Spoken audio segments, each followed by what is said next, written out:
हर जंगल पेड़ पौधों से नहीं बनता, कुछ जंगल रहस्यों से बनते हैं, और जो रहस्य जान ले वो इंसान पहले जैसा नहीं रहता। एक छोटे से राज्य के किनारे बसा था अमरपुर नाम का गांव।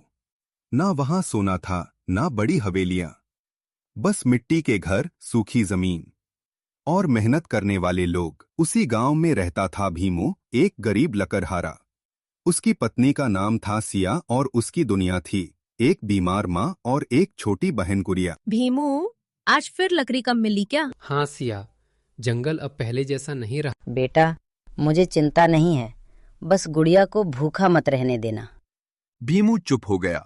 गरीबी में सबसे भारी चीज होती है चुप्पी। पूरब में जो नीलवन है वहां कोई मत जाना। सुना है वहां कोई बोलने वाला जानवर। और जो वहां गया वो बदला हुआ लौटा। भीमू ये सब सुन रहा था। भीमू, अगर मैं नहीं गया तो मेरी बहन नहीं बचेगी। नीलवन कोई साधारण जंगल नहीं था। पेड़ नीले, हवा ठंडी और हर कदम पर ऐसा लगता जैसे कोई देख रहा हो। भीमू कुल्हाड़ी पकड़े आगे बढ़ा। भीमू, मैं चोरी नहीं करने आया, बस मुझे लकड़ी चाहिए। मेरा परिवार भूखा है। और तभी तेज हवा, पेड़ हिलने लगते हैं और सामने प्रकट हुई एक नीली चमक। अगर मैं तुझे बहुत सारा धन दे दूं तो क्या तू सब छोड़ देगा? नहीं, मैं वो धन नहीं ले सकता। केवल मेहनत से मिला धन ही सही धन होता है।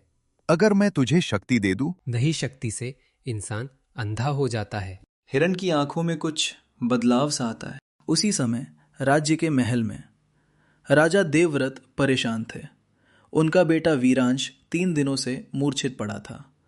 राजा बहुत परेशान थे। मेरे राज्य में सब कुछ चारों तरफ खुशहाली है, लेकिन मेरा पुत्र जागता क्यों नहीं है? महाराज, ऐसा प्रतीत होता है कि नीलवन से कोई शक्ति राजकुमार से जुड़ी हुई है।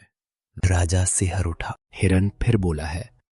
कुछ समय पहले राजकुमार ने नीलवन का एक फूल तोड़ा था। तो फिर इसका क्या समाधान है? केवल वही मनुष्य उसे सही करने में मदद कर सकता है जो कुछ पाने की नहीं, कुछ देने की इच्छा रखता हो। अचानक से वहां बहुत घना धुआं हो जाता है और वो हिरन एक वृद्ध पुरुष में बदल जाता है।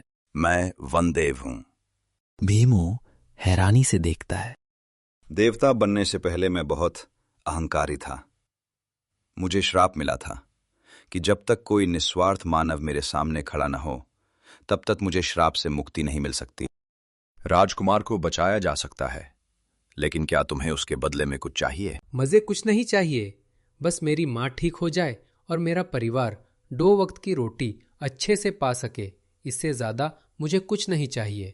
वनदेव मुस्कुराता है। भीमू महल जाता है और राजा को उस औषधि को देता है जो वनदेव ने राजकुमार के लिए दी थी। वनदेव के बताए अनुसार औषधि राजकुमार को खिलाई जाती है। औषधि खाते ही राजकुमार आंखें खोलता है। राजा बहुत प्रसन्न होता है। राजा, खुशी से मांगो जो तुम चाहते हो। महाराज, मुझे मेरे लिए कुछ नहीं चाहिए, लेकिन मैं चाहता हूं कि वनदेव को सुराशित किया जाए और गरीबों के लिए अनाज की कभी कमी ना हो। राजा ने नीलवन को संरक्षित किया, गरीबों के लिए अनाज और भीमू को सम्मानित किया। वनदेव का भी श्राप टूट गया। जब इंसान झुकता है तभी देवता भी कृपा करते हैं।